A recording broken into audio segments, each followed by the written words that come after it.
Olá, meus amigos, sejam todos muito bem-vindos ao canal Politizando. Eu sou o William Jacob e vou mostrar para vocês aqui o trecho de uma entrevista da Simone Tebet no canal Antagonista, quando o Cláudio Dantas, jornalista, perguntou para ela o que ela gostaria de perguntar para o Lula, Bolsonaro e Ciro Gomes, e ali ela vai expor algumas dificuldades em relação a uma possível aliança com Ciro Gomes, e ela faz um convite para Ciro. Vou trazer tudo para vocês, mas antes eu quero pedir a sua ajuda, caso não esteja inscrito no canal ainda. Se puder, se inscreva, ativa as notificações. Se assistir esse vídeo e gostar, manda o joinha para cima. Se não gostar, joinha para baixo. Comenta, compartilha. Tudo isso nos ajuda a chegar em mais pessoas, a chegar mais longe. E como eu digo sempre, é bom insistir. Aqui nesse espaço a gente luta por um Brasil melhor. E eu agradeço muito a todo mundo que tem nos ajudado a crescer cada vez mais. Pessoal, então é o seguinte, vou mostrar para vocês aqui, são 3 minutos, um vídeo, que é um corte da participação da Simone Tebet, que foi entrevistada lá no canal Antagonista, como o próprio Ciro Gomes já foi recentemente. Eles tinham entrevistado o Sérgio Moro, quando o Moro ainda era candidato, e assim, Lula e Bolsonaro não foram lá, e acredito que não vão, como não tem ido em vários locais em que eles sabem que serão questionados e colocados em saias justas, e eu acho que é papel também de jornalismo fazer isso. Não pode ficar só em provocações. É necessário extrair um pouco de propostas, ideias. E quando o Ciro esteve lá no Antagonista, e quando a Simone também foi, que eu assisti a dela na íntegra, a gente percebe que eles colocam alguns pontos polêmicos do candidato, até para dar a eles oportunidades de responder e de esclarecer o público, mas também pedem propostas. Então Lula e Bolsonaro têm evitado ocupar esses espaços. Mas vou mostrar para vocês aqui e eu vou comentando. Se a senhora tivesse hoje no debate aqui com o Lula de um lado, o Bolsonaro de outro, o Ciro no canto ali, uma pergunta para cada um. Que tipo de questionamento a senhora faria para o Lula, para o Bolsonaro e para o Ciro? Boa pergunta. Bom, seriam tantas, mas para o Lula eu perguntaria por que ele não reconhece que o governo dele errou e que protagonizou o maior escândalo de corrupção da história do Brasil, que foi o Petrolão, inclusive com membros do meu partido, eu não nego. Né? Esse meia-culpa que o PT deve um pedido de desculpa à nação brasileira e nunca o fez. Bom, antes de passar para Bolsonaro, concordo, boa pergunta que ela faria para o Lula, porque quando não se faz autocrítica, como o Lula não faz, o PT não faz, passa a sensação para o povo de que fez tudo certo. Se fez tudo certo, está disposto a repetir. E será que o povo quer a repetição daquilo que aconteceu no passado ali, nesses escândalos de corrupção que ela reconheceu com membros do partido dela? E detalhe, antes dela falar do Ciro lá na frente, o Ciro avisou o Lula: olha, não entrega furnas para o Cunha porque ele vai roubar, vai pegar o dinheiro, vai se fortalecer, vai comprar apoio na Câmara e vai virar o presidente. Tem relatos do Ciro falando isso antes do Cunha ser eleito presidente da Câmara. Aí o Lula disse que não iria entregar furnas para Cunha e no dia seguinte o Ciro viu pelos jornais que tinha dado. Então o Cunha, inclusive, era do partido da Simone Tebet. Estou citando aqui um caso, mas tem o Eunício, que o Ciro também denunciou em relação a 1 bilhão de contratos da Petrobras que foram passados para a empresa que o Eunício era sócio, tudo sem licitação. Michel Temer, que o Ciro avisou lá atrás, olha, é um chefe de um bando de poucos escrúpulos aí, isso antes dele virar vice da Dilma, antes. Aí entrevistaram a Dilma, não, o Ciro tá magoado.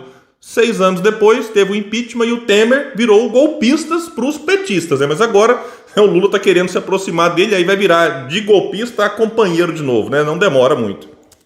Em relação ao Bolsonaro, eu perguntaria por que ele é candidato à reeleição, se ele mesmo disse que não dá para o cargo. Ele mesmo, várias vezes, é só puxar aí na história do jornalismo, disse que ele não dava muito jeito para coisa. Então, se ele não dá muito jeito para coisa, ele mesmo reconhece, porque deixar a população brasileira sofrer tanto com a incompetência e inoperância é um governo, um presidente negacionista e insensível que não conhece as mazelas do Brasil e muito menos as potencialidades, o quanto esse Brasil é rico e tem condições de resolver os problemas das pessoas.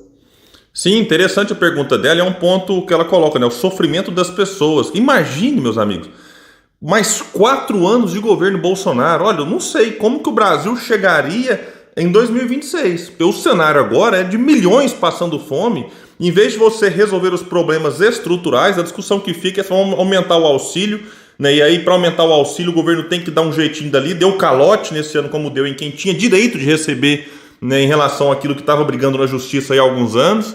e não se resolve os problemas, não faz uma reforma tributária que corrija as injustiças que nós temos no Brasil, além de todos os problemas, como ela citou, negacionismo, a insensibilidade, a falta de empatia, de respeito com os que sofrem, é uma marca realmente do governo Bolsonaro. O Ciro, eu tenho um carinho pelo Ciro, eu me dou bem com o Ciro, ele é um sonhador, né? Ele é um romântico, assim, ele acredita piamente que a sua, né, posicionamento econômico é o melhor para o Brasil. E eu perguntaria para ele se ele estaria disposto a rever alguns dos conceitos, quem sabe construir conosco uma aliança a favor do Brasil, até porque ele é um democrata, a favor dos vir conosco se somar a essa frente de centro democrático, se pudesse ceder em algum momento, em alguns posicionamentos para a economia. E como eu sei que ele não leva desaforo para casa, provavelmente ele vai devolver a pergunta para mim logo, quando tiver a notícia de que eu fiz esse questionamento para ele. Ele esteve aqui e me disse o seguinte, que vocês têm trocado mensagens de WhatsApp. Que mensagem? O que vocês têm conversado? Não, são mensagens, a gente se fala pouco, ele está na campanha, eu também, a gente tem pouco tempo. Eu sou colega dele aqui no Senado Federal, tenho um carinho muito grande pelo Cid, muito cordato sempre, e a gente fala exatamente desses excessos, né? Me solidarizei com ele quando ele foi atacado, acho que nós precisamos de uma grande frente a favor desse processo eleitoral de paz, que precisa ser uma eleição limpa, transparente, de paz, de ataques no âmbito das ideias, mas jamais com ataques físicos, né, com tentativas de agressão, como ele sofreu e que outros candidatos sofreram. Então, é mais ou menos nesse sentido. A gente ainda não parou para sentar para falar de economia, mas quero em breve estar indo ao Ceará e fazer uma visita a ele também. Bom, pessoal, vamos pontuar algumas coisas aqui. Primeiro, eu sou favorável ao diálogo, ainda mais, né, com alguém como a Simone Tebet, uma pessoa que você pode discordar de vários pontos, eu discordo, mas não dá para negar, até onde se sabe, que ela é uma pessoa honrada, né, alguém que realmente faz parte aí do campo democrático, que merece então o nosso respeito, e insisto, eu acho que o diálogo dela com o Ciro seria muito bom. Mas no fundo, do ponto de vista econômico, que são as coisas que ela pontua ali, né, que o Ciro precisaria rever, a Simone Tebet, ela acaba, assim como a sua economista, a Helena, replicando boa parte daquilo que está ajudando a piorar a situação no Brasil. Então é necessário ver, né, será que é o Ciro, de fato, que tem que abrir mão de algumas coisas e rever alguns posicionamentos, ou é a própria equipe econômica que está ali em torno da Simone Tebet? Vamos pegar aqui alguns exemplos daquilo que foi feito no governo do Michel Temer, que é do partido da Simone Tebet. Teto de gastos.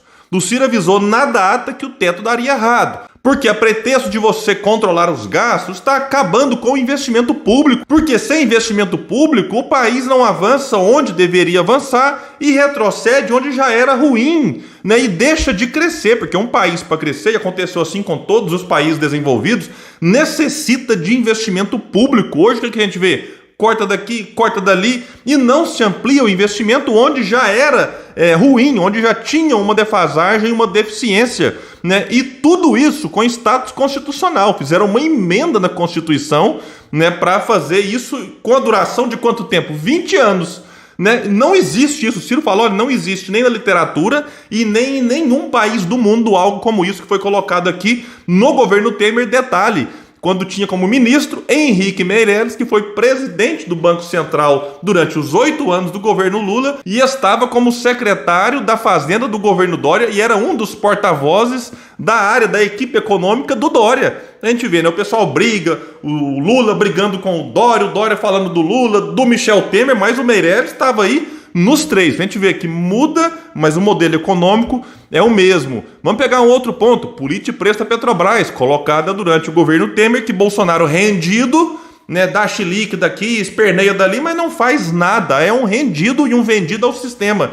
O Ciro avisou lá atrás, vai dar errado. Hoje, né, o povo, pelo menos, está reconhecendo, né, que nós estamos sendo assaltados. É uma política de preço que pune o povo, que pune quem trabalha, quem produz e beneficia os acionistas. Boa parte desses entraram quando? Durante os governos Fernando Henrique e Lula. A gente vê, Fernando Henrique faz algo, Lula faz algo, Temer muda a política, Bolsonaro mantém. Muda o governo, não muda o modelo, o pensamento, né, que gira em torno ali das principais decisões. E quem sofre é o povo. Então o Ciro avisou lá atrás que isso daria errado. Tripé macroeconômico, câmbio flutuante, meta de inflação, superávit primário. Quando foi colocado isso? Segundo o governo Fernando Henrique. Mantido por Lula, Dilma, Temer, Bolsonaro. Então entra governo, sai governo, todos seguem a cartilha. E estamos vendo aqui agora, a inflação que a gente tem não é de demanda. Peraí, tem mais gente querendo comprar do que o país consegue produzir. Não é isso. É uma inflação, primeiro, porque o governo não atua naqueles preços que são administrados pelo governo, como aqui a questão dos combustíveis, a questão da energia, não tem estoque regulador para conter esses aumentos nos alimentos. Parte dessa inflação é por conta do cenário externo, ok, eu concordo. E aí qual que é a receita de todos os governos? Aumenta o juro. Com isso você pune o povo, pune os empresários, pune o próprio governo, a própria União, que tem que desembolsar mais para pagar os juros. E quem se beneficia? O rentismo. E aí entra mais dólar no Brasil, o preço do dólar cai, fica mais barato importar do que exportar, você prejudica de novo a indústria nacional, fica mais barato ir para fora do Brasil do que viajar, né, do sul para o Nordeste, por exemplo. Enfim, é uma tragédia que se replica durante os últimos governos. E o Ciro está denunciando tudo isso há muitos anos e se propondo a fazer o quê? Diferente. Então será que é o Ciro, com todo respeito a Simone, mas será que é ele que tem que rever aquilo que está defendendo? Ou será que não é, né, os liberais, aqueles que têm uma maior ou menor preocupação social, que tem que compreender que esse modelo fracassou? Agora, uma coisa eu até defendo, olha, se quiser sentar e dialogar, peraí, o Ciro defende tributar as grandes fortunas a partir de 20 milhões, vamos negociar a partir de 25. Ah não, o Ciro defende 0,5%, né, acima de 20 milhões, ou seja, 50 centavinhos, uma moedinha de cada 100 reais por ano. Ah não, mas aí a gente defende aqui que seja 0,4%.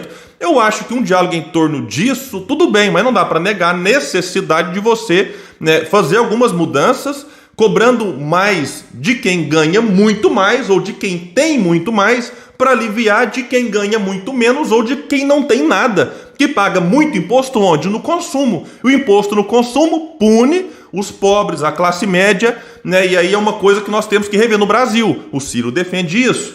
Então esses são alguns pontos. Agora, será que a gente vai ter que esperar o país piorar mais para que o povo compreenda, nossa, o Ciro tinha razão? Como muita gente agora olha para o Ciro em 2010 e fala, nossa, ele tinha razão quando falava do Temer, nossa, ele tinha razão quando falava do Cunha. Então o Ciro, né, está se posicionando não como um simples nome contra Lula e Bolsonaro, mas como uma proposta diferente. E eu acho que é necessário a gente compreender a importância de mudar o modelo econômico e o modelo de governança política. E aí vamos esperar e ver se de fato vai ter essa conversa entre Ciro e Simone Tebet. Mas sinceramente eu acho muito difícil que o Ciro abra mão desses principais pontos que ele defende, porque de fato está no momento aqui em que o modelo se esgotou. E eu também acho difícil que a Simone Tebet e o grupo dela, né, compreendam a importância de ter um projeto nacional de desenvolvimento. Se existir essa conversa e achar ali pontos de convergência, que se são menores do ponto de vista econômico, quando você vai para outras áreas, questão ambiental, questão da educação, aí eu acho que tem vários pontos de convergência que poderiam resultar numa aliança, mas sinceramente, até observando o MDB, como que ele é fragmentado, uma parte que está com Lula, em especial do Nordeste, uma outra parte que está com Bolsonaro, uma outra parte apoia Simone Tebet.